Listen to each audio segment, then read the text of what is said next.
Good afternoon, everyone, and welcome to day 3 of the Tata Steel Kolkata Literary Meet. We are ready to begin our first session titled Har Ek Pal Ka Shayar, where Javed Saab will talk about the relevance of Sahir Ludhianvi's poetry in his centenary year. Javed Saab will be in conversation with Mudar Patherya. Mudar is a prominent activist in Kolkata and is responsible for cleaning urban bodies, including the famed Shatragachi Jheel twice over and the turnaround of the famed Rabindra Sarovar. Huge round of applause for Javed, sir.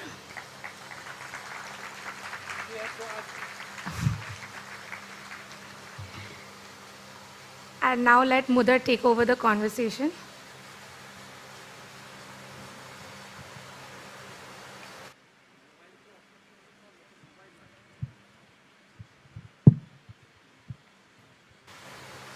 A small announcement, please. If you all can please put your phones on silent. It's a little distracting for the speakers if your phones are ringing. Thank you.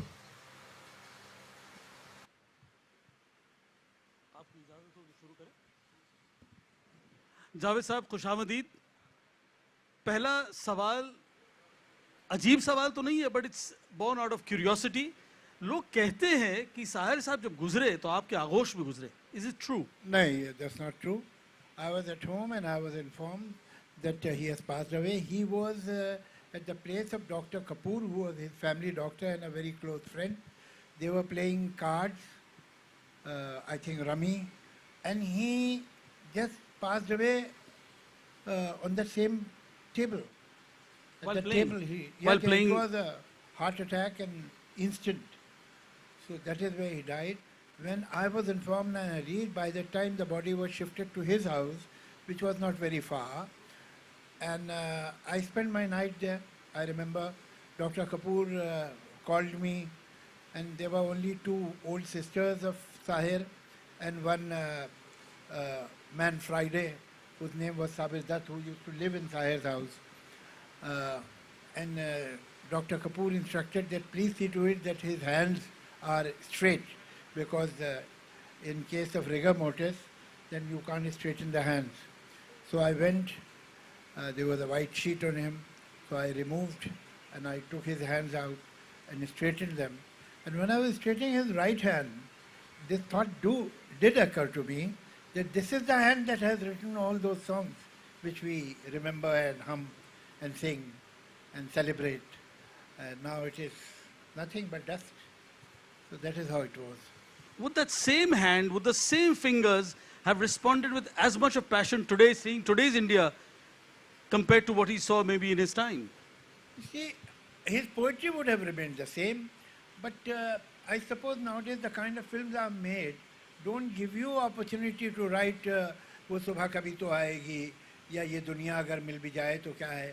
If the story is not of that kind, if the story is not providing such situations where you can write this kind of song, what can you do? But as far as own literary poetry is concerned, I'm sure that it would have remained as revolutionary as it ever was. ऐसा कोई instance अगर आपके जहन में आए where he actually took on the administration and he wrote against it? एक तो गुस्सा है when you write general गुस्सा, but एक clearly institutionalized गुस्सा उन्होंने जब लिखा हो। उन्होंने जो गालिब की 100th डेथ एनिवर्सरी पे पोएम लिखी थी और वो जब पढ़ी थी तो उसमें सेंटर के मिनिस्टर्स स्टेज पे थे, that was a very bitter and very sarcastic poem, that while you are destroying a language, you are celebrating the poet of that language. What kind of a contradiction and hypocrisy is that?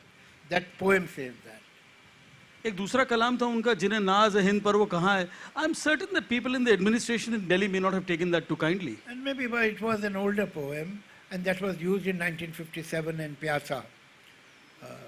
तो वो तो पहले की है and I don't know where. ऐसी तो बहुत उनकी पोइट्री है, लेकिन जो ये एक प्रिसाइज एक फंक्शन में जाके उस फंक्शन के खिलाफ पोएम पढ़ना, तो he said this is all hypocrisy.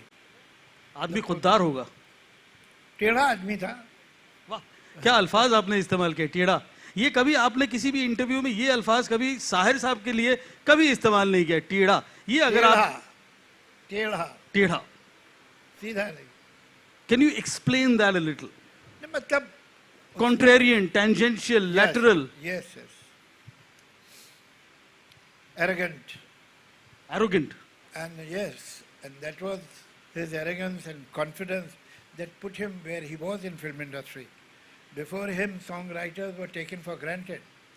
But he fought for their rights, for the credit, for the name, for the prize, and he challenged with music directors, singers. He ultimately he was not working with any so-called big music director. He was working with people who were not that big in the market, like Endatta, like Khayyam, like Roshan. Even Roshan was that time when he worked with him in Barsat Ki Raat or other picture, he was not that big. Instead of working with, say, S.G. Burman or O.P. Nayyar, the last film he did with S.G. Burman was Pyasa. The last film he did with O.P. Nayyar was Naya Daur. And then... ये सब 50s की films थी. जी, 57. Both the films were from 57. After that, he never worked with them. He had never worked with Naushad, never worked with Shankar Jaikishan, and all these business. He worked with these small music directors who were either newcomer or not so successful, and he gave extremely successful songs because he believed it is his word that is important. What could possibly be the reason why he didn't work with the larger names, the bigger names, the more prominent names? Because he said, I won't take less money than the music director. And I'm told that he wouldn't even take less money than Lata Mangeshkar. You insisted that Lata ji se ₹1 ज़्यादा मिले, but मिले ₹1 ज़्यादा.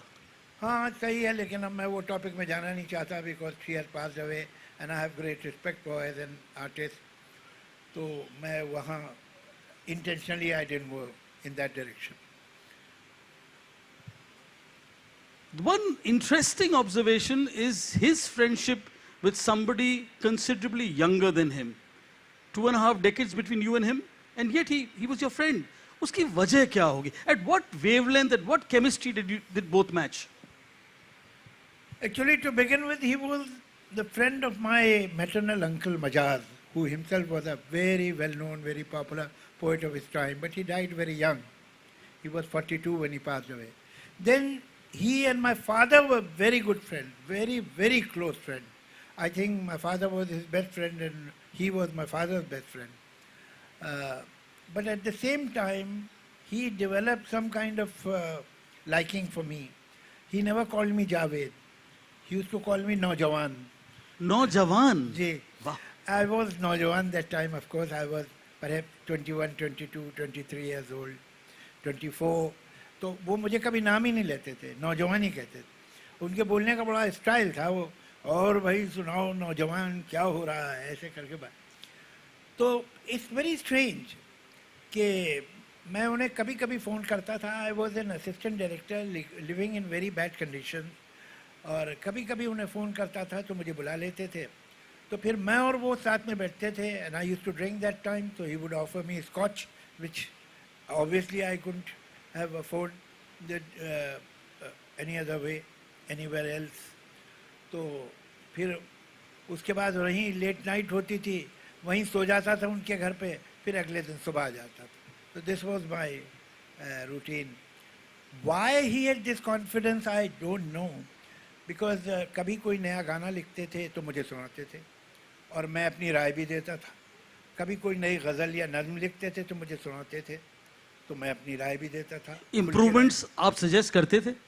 मैं objection भी लेता था. मतलब वो यंग एज में कॉन्फिडेंस बहुत ज़्यादा होता है ना. अब वो सुनाते तो शायद मैं नहीं करता, लेकिन उस वक्त ऐसा लगता है कि हमें सब पता है. Young people know everything, so I also knew everything. तो but he would answer that, he would listen to my criticism, he would talk about it. Would he change? Not that I remember. I can say that, but it won't be true. He would tell me, no, it is because of this I have written this word, and so on. तो और दुनिया जहान की बात करते दूसरी poetry पे, इस पे उस पे. मैं तो उस वक्त शायरी करता नहीं था. अभी मुझे खुद कहते बहुत अजीब लग रहा है, लेकिन ये कि मैं आपको इसलिए नहीं सुना रहा हूँ कि इसमें एलिमेंट कोई मेरी तारीफ का है, लेकिन उनके कॉन्फिडेंस क्यों था मुझे पता नहीं, मगर था. उन्होंने मेरे कोई कॉमन हमारे जानने वाले थे, उनसे कहा था, जो बात मुझे बहुत बरसों बाद मालूम हुई, कि ये जो लड़का है अगर इसे 50 घोड़े पीछे खींचेंगे तब भी फिल्म इंडस्ट्री में सक्सेसफुल होने से नहीं रोक सकते. Why he had this confidence, I don't know. Was this pre-Sholay? Was this So much. I was jobless. I was an assistant director, as good as jobless, getting something like 175 rupees per month or something. I had no place to live. I used to sleep in a studio. That time. पता नहीं, चलिए उनकी मोहब्बत थी. ऐसा कहा जाता है कि इस्लाम जिंदा होता है हर करबला के बाद. मैं देखता हूं कि आपका कभी भी कोई इवेंट होता है जहां साहिर के बारे में आप बात करते हैं तो कहीं ना कहीं साहिर दोबारा जिंदा हो जाते हैं. कलाम में तो जिंदा है ही, but I would presume that he also becomes alive in front of people like people who have assembled here. बहरहाल अगर इस्लाम जिंदा होता है करबला की बात तो मेरी दुआ है कोई करबला ना हो. तो आगे चलिए.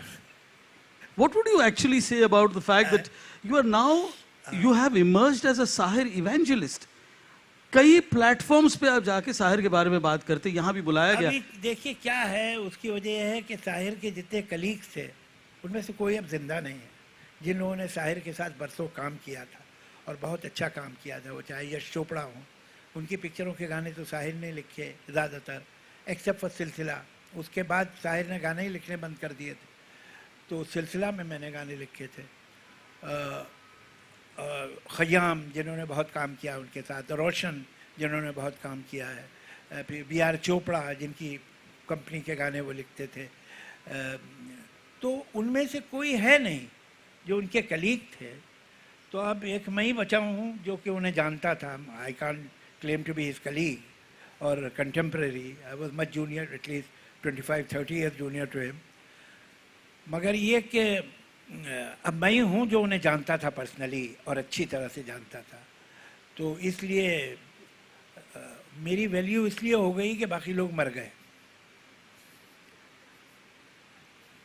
कहा जाता है कि साहिर साहब में एक बहुत बड़ी खूबी थी. He was a contrarian.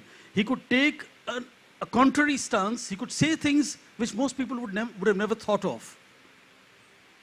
ये है, he was a courageous man. He could take a stance. He fought with many people in his life. He was never trying to win popularity poll. But at the same time, he was an extremely popular poet. मगर उनका ये चक्कर जो था वो और एक वो अच्छा है, गालिब की जब डेथ हुई थी तो उनके जो एक ख़ास शागिर्द थे हाली, उन्होंने उनकी डेथ पे एक पोएम लिखी थी जो एलिगरी कहते हैं. एलिगरी कहते हैं ना भाई, गालिब के शागिर्द. हाँ, गालिब के बारे में.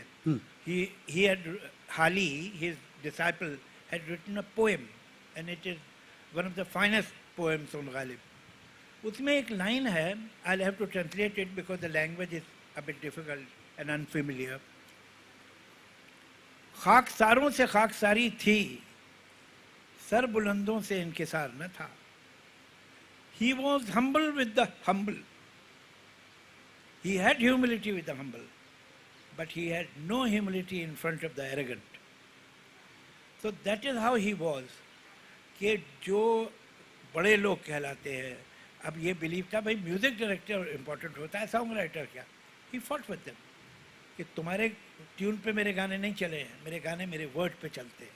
तुम्हारी आवाज़ पे मेरे गाने नहीं चलते, मेरे गाने मेरे वर्ड पे चलते हैं. और तुम्हें अगर ये ख्याल है कि तुम्हारी आवाज़ से मेरे गाने चलते तो मेरे गाने मत गाना, तो मैं तुम्हारे साथ काम ही नहीं करूँगा.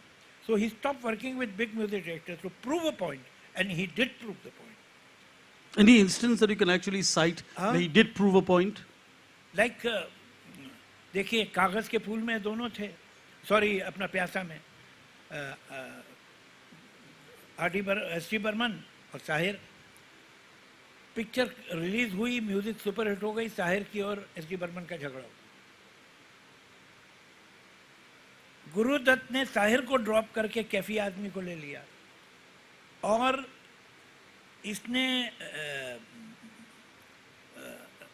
बी.आर. चोपड़ा ने साहिर, उनका वो था ओपी नैयर से भी साहिर का झगड़ा हो गया था नया दौर में, तो ओपी नैयर को ड्रॉप करके साहिर को रिटेन किया और एक असिस्टेंट जो ओपी नैयर के थे उस वक्त एन दत्ता, उनको म्यूजिक डायरेक्टर ले लिया.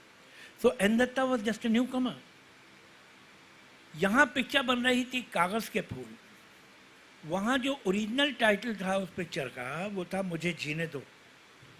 Sahir insisted upon B.R. Chopra and made him change the title. And the title was धूल का फूल. तो कागज के फूल और धूल का फूल. So it was a head-on collision in a way. वाह. And his music was super duper hit with Andatta. The picture was super duper hit. And that year,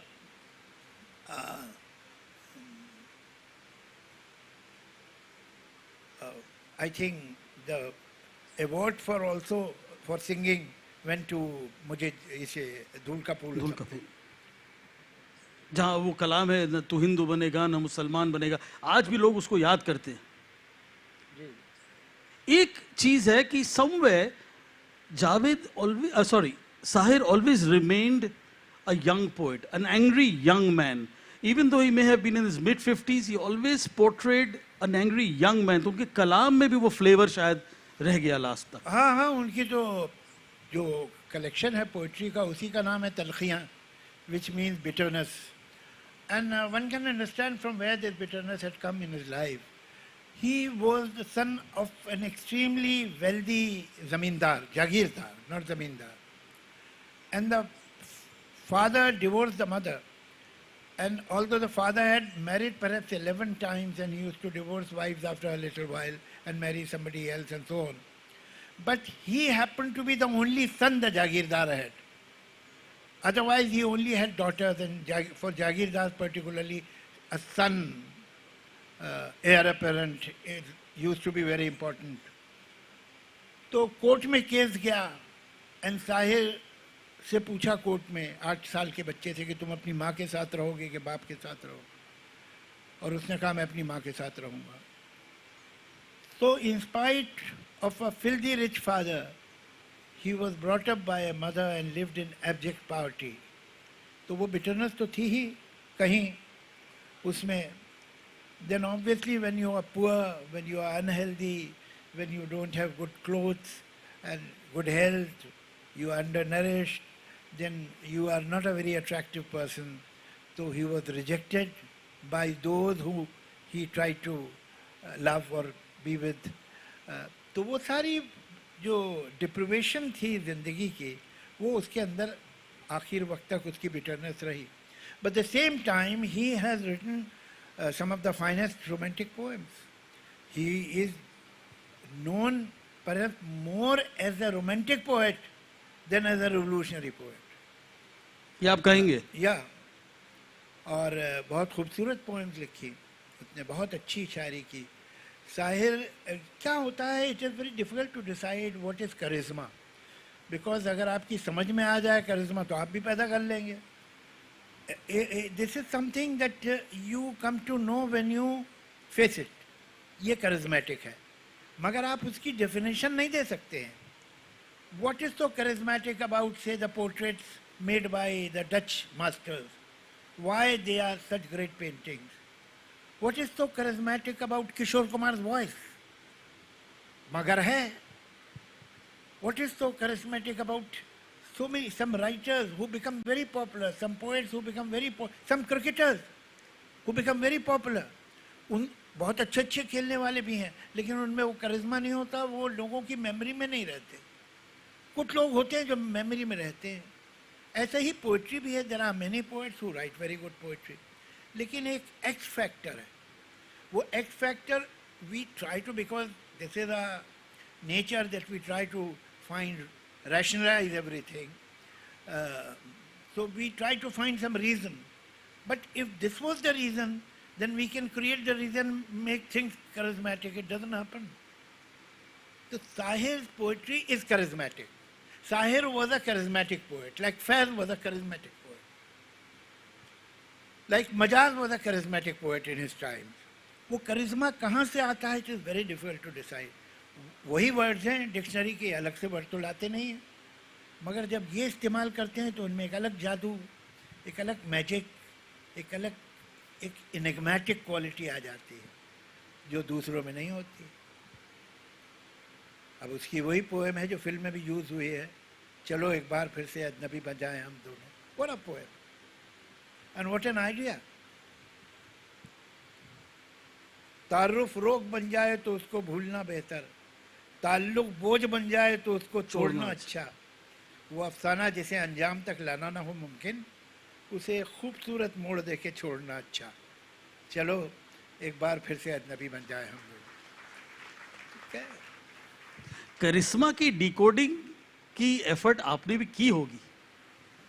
वो मैंने आपसे कहा ह्यूमन नेचर है, हम कोशिश करते हैं हर बात को रैशनलाइज करने की, उसकी क्या, what is the formula, what are the elements that create this. मैंने भी की है, किसी एक आध इंटरव्यू में इस पे बात की है, व्हाट इज़ करिश्मा, मगर वो पता नहीं वो डेफिनेशन सही है कि नहीं। मुझे ऐसा लगता है कि charisma is an iron fist in a velvet glove.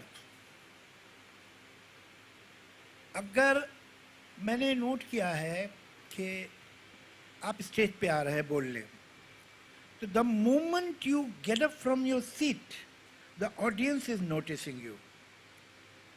अगर आप ओवर कॉन्फिडेंट लग रहे हैं, ऐसा लग रहा है कि आप तो अपने को you think no end of yourself, तो ऑडियंस आपके खिलाफ हो जाएगी। ये क्या अपने को समझता क्या है? अगर आप में कॉन्फिडेंस ही नहीं दिख रहा है, आप you look very nervous, then audience will have contempt for you. इसे अपने पे कॉन्फिडेंस नहीं है। You have to be somewhere in between. You have to be confident, but your confidence should not bruise the ego or self-respect of the reader or the listener. And at the same time, there has to be a vulnerability in your poetry, in your persona, in your speech, that I'll do it, I'll manage it, but with a little help of my friends. तो थोड़ा सा उसमें अगर ये कि देखो भाई, मैं I am going to do my best, मैं थोड़ी सी मदद मुझे तुम्हारी भी चाहिए। सुन रही हैं आप? तो मैं आपके पीछे बोल रहा हूँ, तो सुना ना आपने? तो ये ज़रूरी है। ये कैसे क्रिएट होता है? This is what makes you a star. और फिर वो स्टार में कॉन्फिडेंस बढ़ता है, फिर उसे लगता है कि मुझ में कुछ बात है, तो उसकी वल्नरेबिलिटी कम होना शुरू होती है और कॉन्फिडेंस बढ़ना शुरू होता है। And then he is dropped और she is dropped, people stop liking them. वो जो बैलेंस है, वो बैलेंस आप कैसे आप क्रिएट करेंगे कि कितना आप में कॉन्फिडेंस हो, कितनी वल्नरेबिलिटी हो, कितने आप शाय हैं, कितने अनअबैश्ड हैं। इसकी परसेंटेज जब तक सही है तब तक यू आर करिश्मेटिक। और जिसमें बैलेंस बिगड़ा एंड यू आर गॉन। या तो आप ज़्यादा शाय हो गए, या आप ज़्यादा ही एरोगेंट हो गए, तो भी आप गए। एंड इट हैपन्स सूनर और later, it happens to people that they become over confident. Is it a personality attribute or is it a poetry attribute? No, it's a personality attribute. Personality. Poetry doesn't come out of some heavens up there. It comes out, whatever comes out, it comes out of your personality. जो भी आप painter हैं, आप poet हैं, आप कहानियाँ लिखते हैं, आप नॉवल लिखते हैं, आप एक प्रिंस और फेरी की भी कहानी लिखेंगे, तो अल्टीमेटली वो आपके अंदर से आ रही है। उसकी मोरालिटी, उसकी एस्थेटिक्स वही होगी जो आपकी है, और कहाँ से लाएंगे आप? तो परी वो बात कहेगी जो आपको ठीक लगती, और प्रिंस वो जवाब देगा जो आपको अच्छा लगता।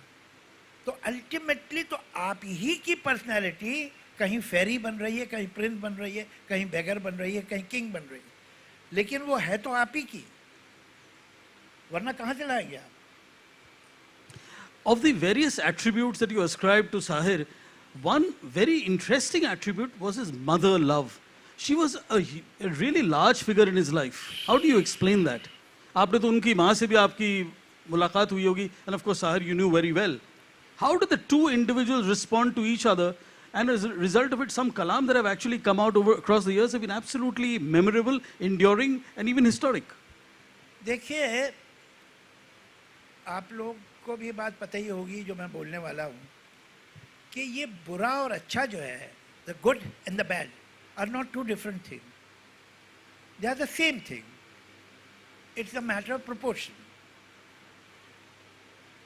If it is out of proportion on this side, it is bad. If it is within the proportion, it is good. कोई भी बात, कोई भी क्वालिटी हो, ये अलग नहीं है। एक आदमी है, वो ज़्यादा बात नहीं करता है, अब वो इतना चुप रहता है कि लोग कहते हैं ये क्या है, अजीब आदमी है, what he is thinking nobody knows. घुन्ना एक अजीब, is a very mysterious person, I don't trust him. अच्छा, तो वो आदमी बहुत ज़्यादा बोलने लगे, यार he keeps on jabbering all the time, कान खा जाता है ये आदमी। अब एक ही चीज़ थी, प्रोपोर्शन चेंज हो रहा है। एक आदमी है, ही केयर फॉर मनी, अब वो ज़्यादा केयर करने लगेगा तो आप उसे कंजूस कहेंगे, आप उसे ज़्यादा खर्च करने लगेगा तो आप कहेंगे स्पेंड थ्रिफ्ट है। एक ही काम, प्रोपोर्शन चेंज हुए। एक आदमी झुक के मिलता है तो ज़्यादा ही झुक के मिलता है तो ही इज़ अ हिपोक्रेट यार, बहुत ही एकदम स्लाइमी आदमी है, हर एक को फ्लैटर करता रहता है। वही आदमी अगर ज़्यादा उधर चला जाए, he is an arrogant person, अपने को क्या समझता है। वही डिग्रीज है, ये डिग्रीज चीज़ों को अच्छा बुरा करती हैं। लविंग योर मदर और loving your son is a positive quality. But if it goes out of proportion and to some kind of an extreme, it becomes a case. I think Sahir was so much obsessed with his mother and the mother was so obsessed by the son that it was not normal. ये एक बिल्कुल वो एक picture बनी थी psycho, उसमें जो relationship माँ बेटे की थी, it was तकरीबन like this. It was strange because his mother was only emotional sustenance for a very long time. सब बाकी तारीफ़ें तो आप सक्सेस जब होती है तब मिलती है, मगर अल्टीमेटली तो जो माँ थी वही उसका सहारा थी फॉर ईयर्स। और उसे मालूम है कि मेरी माँ ने कितनी मुश्किल से मुझे पाला है। त्रिशूल में एक गाना है, तू मेरे साथ रहेगा मुन्ने ताकि तू जान सके, कितने खंजर मेरे सीने में गड़े, कितने पाँव मेरे ममता भरे सीने पे पड़े, तू मेरे साथ रहेगा मुन्ने। मैं तुझे रहम के साए में ना पलने दूंगी, जिंदगानी की कड़ी धूप में जलने दूंगी, ताकि जल जल के तू फौलाद बने, माँ की औलाद बने।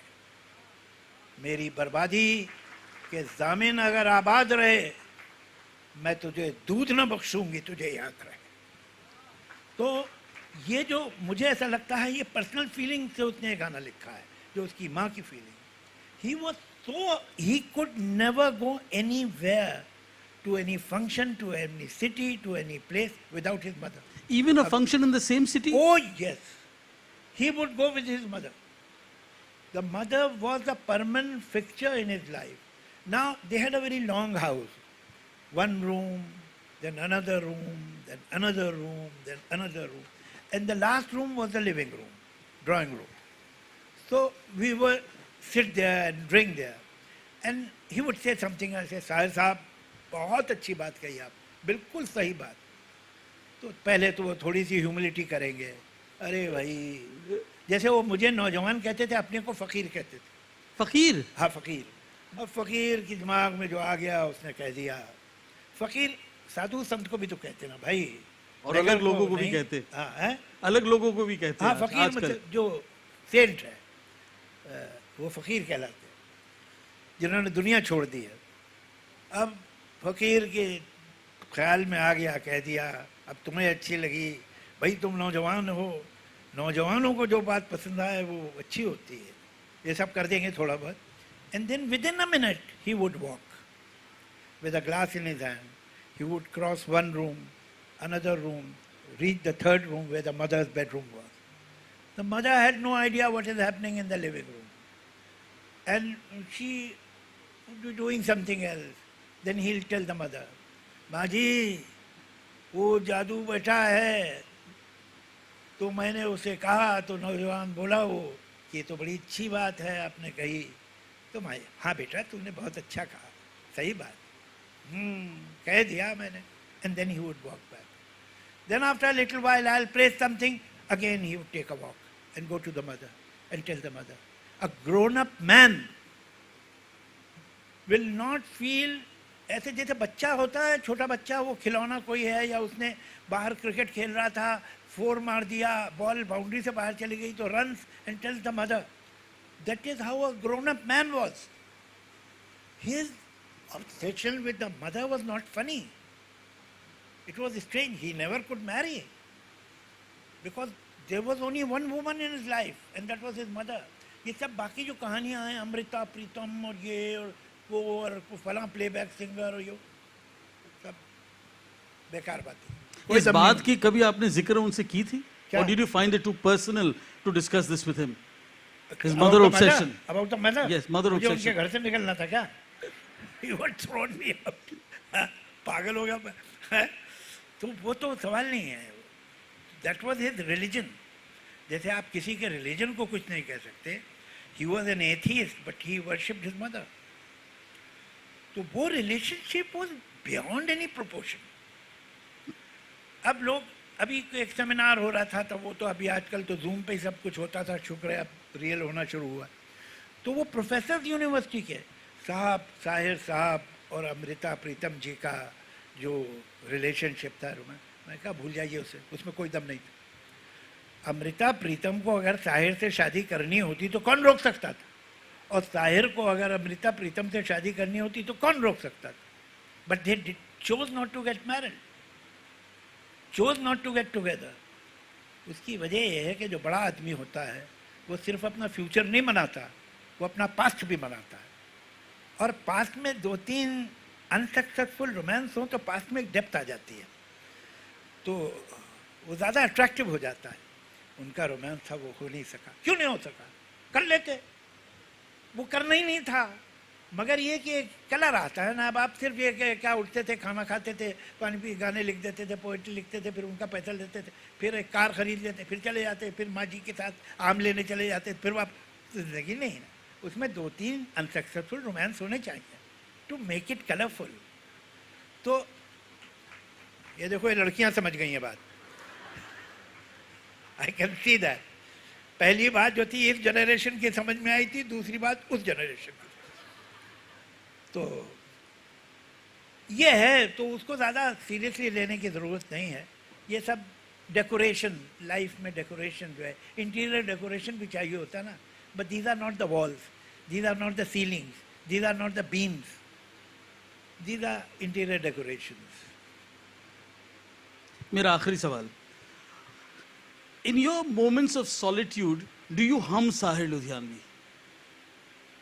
बहुत अच्छा सवाल किया। वाई साहिर लुधियानवी? आई हम ओनली इन सॉलिट्यूड, बिकॉज दूसरे लोग टॉलरेट नहीं करते हैं, तो मुझे हमिंग सॉलिट्यूड में ही करनी पड़ती है। Yes I do. He has written some great song. Which कलाम do you like to hum? और ग्रेट सॉन्ग उसके हम करने में तो गाना आपको पसंद आए तो बड़ी बात है नहीं। उसके तो अक्सर गाने ऐसे हैं कि मैं आपको ऐसे सुनाऊं तो आप कहेंगे वाह व्हाट अ सॉन्ग। कहीं सुनाइए। चलिए कुछ सुना देता हूं आपको। एक गाना था फिर सुबह होगी में, हालांकि उसका सबसे मशहूर है वो सुबह कभी तो आएगी, मैं आपको वो नहीं सुनाऊंगा, वो तो आपको याद होगा। उसमें एक और गाना था, दो बूंदे सावन की, एक सीपी की गोद में टपके और मोती बन जाए, दूजी गंदे जल में गिरकर अपना आप गंवाए, किसको मुजरिम समझे कोई, किसको दोष लगाए। दो कलियां गुलशन की, एक सेहरे के बीज गुंधे और मन ही मन इतराए, दूजी अर्थी भेंट चढ़े और धूली में मिल जाए, किसको मुजरिम समझे कोई, किसको दोष लगाए। दो सखियां बचपन की, एक सिंहासन पर जा बैठे रूपमती कहलाए, दूजी अपने रूप के कारण गलियों में बिक जाए, किसको मुजरिम समझे कोई, किसको दोष लगाए। ये गाना है, देखिए। या वो मन रे तू काहे न धीर धरे, वो निर्मोही मोह न जाने जिनका मोह करे, मन रे तू काहे न धीर धरे, उतना ही उपकार समझ कोई जितना साथ निभा दे, जन्म मरण का मेल है सपना ये सपना बिसरा दे, कोई न संग मरे, मन रे तू काहे न धीर धरे। इस जीवन की चढ़ती ढलती धूप को किसने बांधा, रूप पे किसने पहरे डाले, रंग पे किसने पहरे डाले, रूप को किसने बांधा, काहे ये जतन करे, मन रे तू काहे न धीर धरे। ये फिल्म के गाने हैं, आप ऐसे सुनाइए तो लिटरेचर, इट्स पोइट्री। क्या बात, क्या बात। साहिर साहब का एक और चीज मैं आपको पॉइंट आउट करूं. He used to bring nature in a very clever manner. देखो हर आर्ट में दो चीजें होती हैं, याद रखना.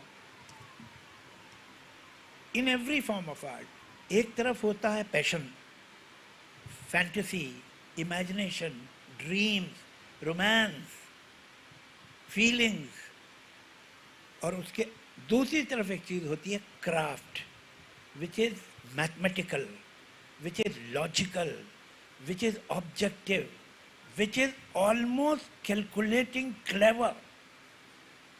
ये दोनों चीजें एक वक्त में चाहिए, which are ostensibly incompatible, but you need both the things together to create art. In Ghalib's language, बेखुदी व होशियारी, सादगी व पुरकारी, forgetfulness and cleverness, simplicity and intricacy, ये चारों चीजें एक वक्त में चाहिए. ये actually all art is an exercise in schizophrenia, because कोई स्प्लिट पर्सनालिटी होती है आर्टिस्ट की. एक तरफ वो लिख रहा है एक पोएम और उसकी आंखों से आंसू बह रहे हैं when he is writing a sad poem. On the other side there is one person within that same brain who is saying नहीं ये वर्ड मत यूज करो, ये थोड़ा सा क्लीशेड है, इसकी जगह तुम वो वर्ड यूज करोगे ना तो लोगों को और ज्यादा लगेगा. It will go and touch there hearts. अब ये भी उधर ही हो रहा है, साथ इधर ये डूबा भी है इमोशन में, उधर एक क्लेवर आदमी उसको होशियारी भी बता रहा है. वो अपने मीटर से तो बाहर नहीं निकल जाता ना, वो राइमिंग से तो बाहर नहीं, ये सब ध्यान साथ चल रहा है. जो क्राफ्ट है, साहिर की क्राफ्ट बहुत स्ट्रांग थी. वो क्या करता था, आप उसके गाने सुनिएगा, जब उसके पास कोई रोमांटिक एंगल एक बिल्कुल अछूता, नया, ब्रांड न्यू, अनटच्ड, अनचार्टर्ड है, then he will not mention nature. When he would feel कि ये मेरे एंगल में इतनी कोई नयापन नहीं है अभी, ये तो कही हुई बातें हैं जो मैं फिर कह रहा हूँ, then he would bring in nature. तो वो रोमांस जो है, तुम अगर मुझको भी न चाहो तो कोई बात नहीं, तुम किसी और को चाहोगी तो मुश्किल होगी. इट्स अ गुड एंगल, ये नई बात है. अब अगर मेल नहीं है तो जुदाई भी नहीं, बात तोड़ी भी नहीं, तुमने बनाई भी नहीं, ये सहारा ही बहुत है मेरे जीने के लिए, तुम अगर मेरी नहीं हो तो पराई भी नहीं. तो अब ये एंगल अच्छा है, यहां नेचर की जरूरत नहीं है. लेकिन जब एंगल फ्रेश नहीं है तो हिल ब्रिंग इन. फैली हुई हैं सपनों की बाहें, सपनों की बाहें, आजा चलते कहीं दूर, झूला धनक का हम झूले, अंबर तो क्या है तारों को भी हम छूले, खुशियों में झूमे और कभी हम भूले, देखे ना मुड़कर पीछे निगाहें. तो अब इसमें नेचर है, अब इसमें कोई नई बात नहीं आई है, तो उसमें वो नेचर ऐसे लाएगा. बहुत ये रात ये चांदनी फिर कहाँ, लहरों के होंठों पे धीमा धीमा राग है, तेरे ख्यालों में ठंडी ठंडी आग है, इस हसीन आग में तू भी जल के देख ले, जिंदगी के गीत की तू धुन बदल के देख ले, दो एक पल और है ये समा, सुन जा दिल की दास्तां. पेड़ों की शाखों पे सोई सोई चांदनी, तेरे ख्यालों में खोई खोई चांदनी, और थोड़ी देर में थक के लौट जाएगी, रात ये बहार की फिर कभी ना आएगी, आजा अभी जिंदगी है जवां.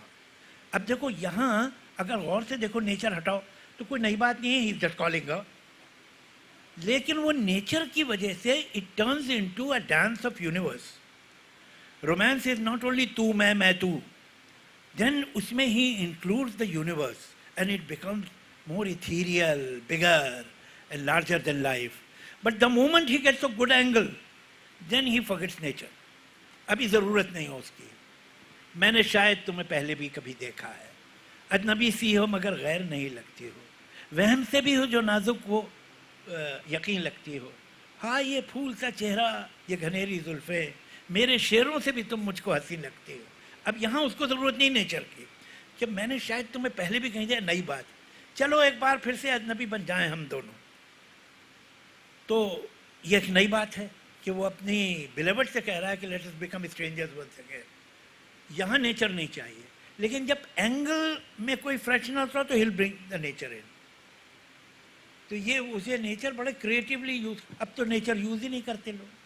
अब आपने देखा है फिल्मों के गानों में हवा, आसमान, तितली, बाग, फूल, नदी, बहार, ये सब नहीं होते। ये सीमेंट कंक्रीट के जंगल में पले हुए लोग जब फिल्में बनाएंगे तो उसमें नेचर कहाँ से आएगा? उन्होंने देखे ही नहीं बेचारों ने। I don't think in a city like Bombay anybody notices कि आज फुल मून है। मुझे नहीं लगता that these young people who are in their 30s or 20s or even early 40s must have ever admired a full moon. I don't think so. क्यों? तुम लोगों ने किया है? ये पीछे जो यंग लड़कियां बैठी हैं उनसे पूछो, do you ever see the full moon? अब कहने में क्या हर्ज है? ठीक है, हाँ, मुझे तो शक। चांद, अब चांद गाने में नहीं आता, इट्स आउट। शुक्रिया, मेरे सवाल सब खत्म हुए and we leave the questions now open to the floor. Anyone's got questions to fire at Javed साहब? वो पहला हाथ। जावेद साहब, पहली बात तो मैं बहुत ही खुशकिस्मत हूँ कि टाटा स्टील कलाम ने आपसे मुलाकात करने का मौका दिया है। कोई शक नहीं। जी बिल्कुल बिल्कुल सही बात। This is Shreejita and my question is, कुछ दिन पहले मैं और मेरे पिताजी बात कर रहे थे तो वो मुझे बता रहे थे कि उनके समय में, कि उनसे भी पहले मेरे दादाजी के समय में उर्दू बहुत ही ज़्यादा सुना जाता था गानों में, लेकिन अभी जो है रीजनल इन्फ्लुएंसेस ज़्यादा आ गए हैं। तो ये बात, मतलब ये जो चेंज है, इसके बारे में आपका क्या विचार है, अगर आप बताएं, और ये क्यों आई है? शुक्रिया। बहुत अच्छा सवाल है आपका। हालांकि इसका पूरा जवाब तो बहुत लंबा है तो मैं नहीं दूंगा। कभी उर्दू पे कोई वो होगी, अगर मीटिंग हमारी या टॉक होगी, then I will talk about it. लेकिन उर्दू की एक अजीब ट्रेजेडी है आजकल। जब तक मैं बात कर रहा हूँ और आप समझ रहे हैं तो आप समझते हैं ये हिंदी बोल रहा है। जब आपकी समझ में आना बंद होता है तो आप कहते हैं ये तो उर्दू है। फैक्ट ये है कि उर्दू हिंदी एक ही जैसी ज़बानें हैं। अब मैं तो जो समझता हूँ कि मैं जो बोल रहा हूँ ये उर्दू है, लेकिन आप इसे उर्दू नहीं कहेंगे जब तक मैं कुछ 2-3 इनडिसाइफरेबल वर्ड्स नहीं यूज़ करूँ, आप उसे उर्दू नहीं मानेंगे। लेकिन ये उर्दू है जो मैं बोल रहा हूँ। एक दूसरे, उर्दू के साथ एक बहुत बड़ी ट्रेजेडी हुई है जो दुनिया में किसी लैंग्वेज के साथ नहीं हुई होगी। Languages belong two reasons. Punjab की ज़बान पंजाबी है, बंगाल की ज़बान बंगाली है, तमिलनाडु की ज़बान तमिल है, गुजरात की ज़बान गुजराती है, फ्रांस की ज़बान फ्रेंच है, इंग्लैंड की ज़बान इंग्लिश है, जर्मनी की ज़बान जर्मन है। रीजन्स की होती है ज़बानें, रिलीजन की कैसे हो सकती है? ये पॉसिबल ही नहीं है। It's illogical. This language which is purely an Indian language, and out of India even today only the diaspora speaks it, nobody else, was considered once upon a time because it was very inconvenient. जो to nation theory develop हो रही थी in early 20th century, वो to nation theory में उर्दू बहुत बड़ी बाधा थी। जब आप कह रहे थे कि ये Hindus and Muslims are two different nations, तो ये ज़बान क्या है, ये किस नेशन की है? ये बड़ा प्रॉब्लम था। इसलिए कि आप हिस्ट्री बांट सकते हैं। You can have different versions of history. You can have on one hand your hero can be Mahmud Ghaznavi, and on the other hand your hero can be Maharana Pratap और शिवाजी। मगर हिस्ट्री की इंटरप्रिटेशन आप बांट लेंगे। आप ज़मीन पे दावा कर सकते हैं ये लैंड तो हमारा है, यहाँ तो हम मेजॉरिटी में हैं, and so on. How will you divide a language?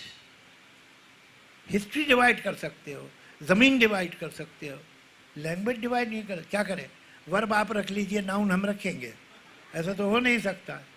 This language had to be pushed in one direction.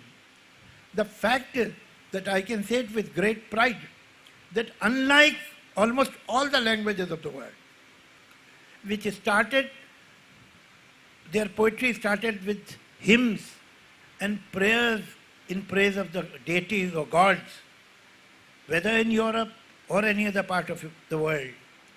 Urdu was an agnostic, anti-fundamentalism, anti-religion language right from the word go. It never emphasized on religious poetry or ये सब. कुछ लोगों ने लिखी, they had no place in literary anthologies. उनकी इज्जत नहीं कोई. जो बड़े poets हैं जितने हैं, उन सब की जो popular poets हैं, they are atheists, they are agnostics. ये language as late as 1897, not 1797. For the first time, Quran was translated by a gentleman called Shah Abdul Qadir in Urdu. 1797. 17 or 1897? 1797. And every mullah and every imam gave a fatwa against him. That how dare he translate this holy book in this heathen language? And then within 50, 60 years after 1857, this became a Muslim language. It was planned that push Hindi as a Hindu's language and push Urdu as the Muslim's language. आज आप बोले ना आपके दादा, यहाँ जितने भी पंजाब के लोग बैठे होंगे या यूपी के बैठे होंगे, वो हमेशा बताते हैं मेरे ग्रैंडफादर तो उर्दू ही लिखते थे, उर्दू ही पढ़ते थे. Because that was the language of that time, of those places. ये आर्टिफिशियली बांटी गई है, जिसका सबसे बड़ा सबूत है Bangladesh, where 10 crore Muslims said that we are not going to learn Urdu at the cost of Bengali. I respect them for that. Bengali was their mother tongue, and they had all the right to learn Bengali instead of Urdu. I love Urdu, but it doesn't mean that I would like to impose this language on somebody who himself has such a rich language like Bengali. तो इससे बड़ा proof क्या हो सकता है कि ये religion की लैंग्वेजेस नहीं होती. ये करके इसको मार्जिनलाइज किया. And they don't understand that they have thrown the baby along with the bath water. Because North India का जो पूरा कल्चर, जो एस्थेटिक्स, जो डिसेंसी, जो पूरा मैनर डेवलप हुआ था, वो तो इस लैंग्वेज में हुआ था. When you throw it out, you are empty-handed.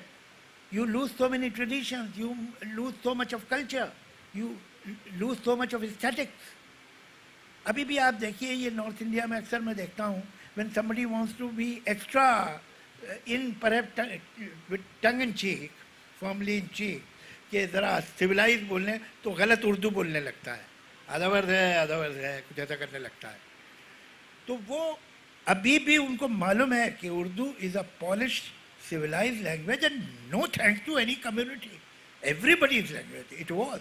But this is a misunderstanding that has harmed us who are deprived of Urdu and harmed Urdu that is deprived of readers.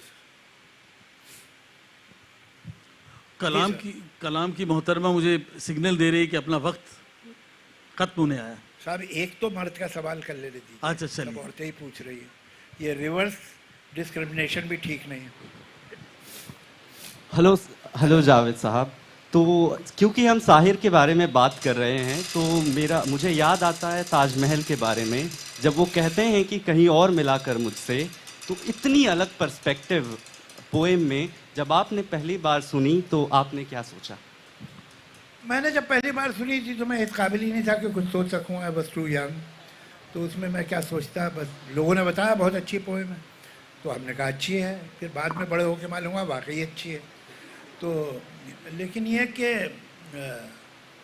एक बात आपको बताऊं कि साहिर ने ताजमहल पे जो पोएम लिखी है वो that's the best poem ever written on Taj Mahal, और इससे ऊपर लिखी भी नहीं जा सकती. साहिल ने ताजमहल देखा नहीं था जब ये पोएम लिखी थी. He had never visited Agra and he had not seen the monument when he wrote this poem. चलिए साहब, thank you very much. It was lovely talking to you. और फिर मुलाकात होगी.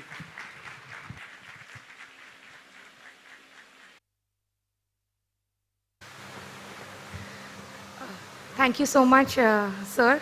Sir will be back on the stage at 5 p.m. for another session, so all of you can listen to him again. So you have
Our next session of the day is titled Hashte Tader Mana, where Anubhav Pal and Cyrus Brocha will talk about laughter and humor as a survival kit in pandemic times.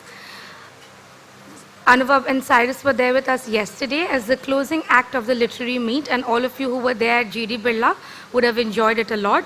We are happy to welcome them back on stage, and they'll be in conversation with